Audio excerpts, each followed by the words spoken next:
Bonjour à tous et bienvenue dans cette nouvelle vidéo dans laquelle nous allons parler des rumeurs qui tournent autour du Fold 3. C'est parti!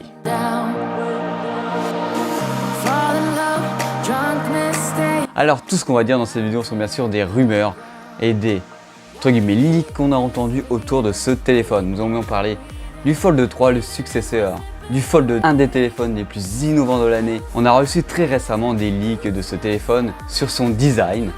Alors bien sûr, ce sont bien sûr à prendre avec des pincettes. On peut remarquer que ce téléphone se rapproche énormément du design de son prédécesseur, et ce qui est pour ma part plutôt une bonne chose, car celui-ci était bien fini et plutôt harmonieux. Celui-ci a un design simple et harmonieux, avec des courbes tout simples et un fond plat comme on aura pu retrouver sur les séries Note auparavant. On peut remarquer que le module photo est beaucoup mieux incorporé. C'est plus un machin, une cabine téléphonique toute carrée qu'on avait derrière les Notes qu'on retrouvait sur le Fold 2.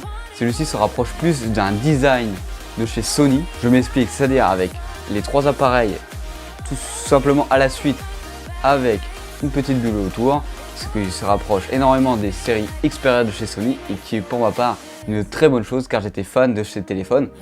Et bien sûr, celui-ci apporte un goût de, entre guillemets, de modernité et pas une vieille plaque derrière le téléphone qui peut s'apparenter à être gênante selon les circonstances et surtout moche, on va pas se le cacher. Alors maintenant on va parler des rumeurs qu'on a entendues et des leaks qu'on entend sur ce téléphone par rapport au design. Alors on pourrait entrevoir une caméra frontale sous l'écran du téléphone. Alors ceci est bien sûr à prendre à la légère parce que on remarque ça sur les photos du téléphone, mais les photos ne sont pas d'extrêmement bonne qualité, donc c'est vraiment à prendre avec des pincettes. Mais pourquoi pas enfin incorporer cela sous l'écran et faire mieux que les téléphones qu'on a pu voir jusqu'à présent et surtout réussir enfin des belles photos avec un appareil photo sous l'écran. Alors petit couac sur la nouvelle version de celui-ci qu'on entend, c'est que celui-ci serait un petit peu plus épais et un petit peu plus lourd que le Fold 2. Cela est très dommage, on peut clairement le prendre en compte. Déjà que celui-ci était déjà une brique, celui-ci sera entre guillemets une brique un petit peu plus lourde, un peu plus épaisse, mais ça se jouera vraiment à un chouïa. Celui-là est dû bien sûr au fait d'avoir une dalle pour numériser et pouvoir prendre en compte le S Pen, parce que bien sûr on va en parler après, mais le S Pen est de la partie. Dû au fait que celui-ci soit beaucoup plus épais entre guillemets, ça va prendre avec des pincettes, je parle pas de prendre 5 cm, et d'un point un petit peu plus important, celui-ci sera dur à ranger dans une poche et beaucoup plus encombrant. Alors la plus grande rumeur franchement qui est à prendre avec le plus de pincettes, je vous le dis, c'est la rumeur la plus dure entre guillemets à entreprendre pour le moment, c'est que Samsung aurait déposé des brevets pour que ces téléphones pliables puissent aller sous l'eau, ou entre guillemets soit étanches un minimum. Je ne parle pas bien sûr d'aller à 1 mètre sous l'eau, par contre ça ce serait l'idéal, ce serait parfait, ce serait la seule contrainte de ce téléphone pour ma part qui aurait été enlevée. Mais pourquoi pas voir un téléphone étanche aux nombreuses gouttelettes d'eau qui pourraient arriver à côté de la piscine ou tout simplement de la poussière, c'est qui est super important sur un téléphone de nos jours et surtout à ce prix là. Alors maintenant on va parler des caractéristiques qui sont basées bien sûr sur les benchmarks qui viennent de sortir sur ce téléphone, enfin en tout cas qu'on suppose que ça vient de ce téléphone. Alors on parlerait d'un Snapdragon 888. Bien sûr la dernière puce de chez Qualcomm qui équipe par exemple les OnePlus 9 Pro, que je vous invite à aller voir sur ma chaîne sur la présentation du OnePlus 9 Pro. Alors celui-ci tournerait avec le Snapdragon particulièrement dans le monde. Mais il y a encore des rumeurs comme quoi celui-ci aurait la même puce que le S21. En outre, l'Exynos 2100 en Europe. Encore pour nous une puce de chez Exynos en Europe et pas encore une puce de Snapdragon, ce qui est fort dommage.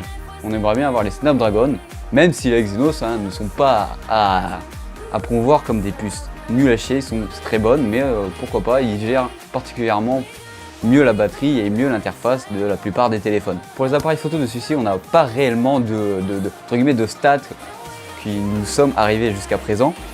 On peut imaginer que ce soit sur le même principe que le Fold 2, 3 appareils photo comme on peut voir sur le design du téléphone, mais avec un nombre de pixels équivalent à celle du Fold 2, c'est-à-dire que c'était 12 pixels si je ne me trompe pas. On peut y voir le même genre de type d'appareil photo sur le téléphone. Alors celui-ci sera bien sûr compatible 5G Et il y aura bien sûr toutes les fonctionnalités d'NFT. Et il aura bien sûr toutes les fonctionnalités NFC, comme par exemple si vous voulez payer avec votre Google Pay ou Samsung Pay. Je ne sais pas comment ces appellations s'appellent, mais j'imagine que ça doit être la même chose pour tous les constructeurs. L'écran de celui-ci sera bien sûr disponible avec les 120 Hz adaptatives, que vous connaissez sans doute, mais je vais réexpliquer ce que c'est en d'autres termes, en résumé ce que c'est.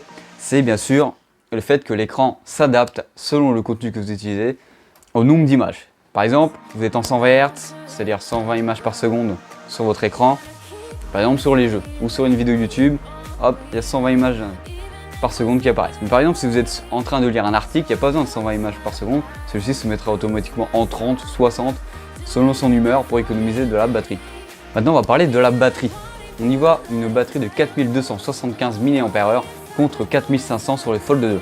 Alors cela peut se résumer au fait qu'il serait possible de pouvoir mettre le S Pen dans le Fold. Bon, c'est très peu probable, mais c'est une des raisons possibles que celui-ci est une batterie plus faible, entre guillemets d'une moins grande capacité. On a pu voir ça par exemple entre la série Note et la série S pour qu'on puisse y rentrer le S Pen, ou tout simplement car le téléphone n'aurait pas besoin d'avoir une batterie aussi grande pour tenir largement la journée. Alors pour les prix et les dates de sortie potentielles, alors on avoisinerait les 2020 € toujours. Ce téléphone restera entre guillemets le porte-étendard de Samsung et sera entre guillemets une vitrine technologique pour la marque et ne sera pas entre guillemets abordé pour le grand public pour l'instant. Alors ce téléphone sera dévoilé par Samsung courant du mois de juillet, dans le mois, et serait probablement sorti au mois d'août comme le Fold 2 l'année dernière. En tout cas, j'espère que cette vidéo vous aura plu. N'hésitez pas à vous abonner et à liker si ce contenu vous a plu.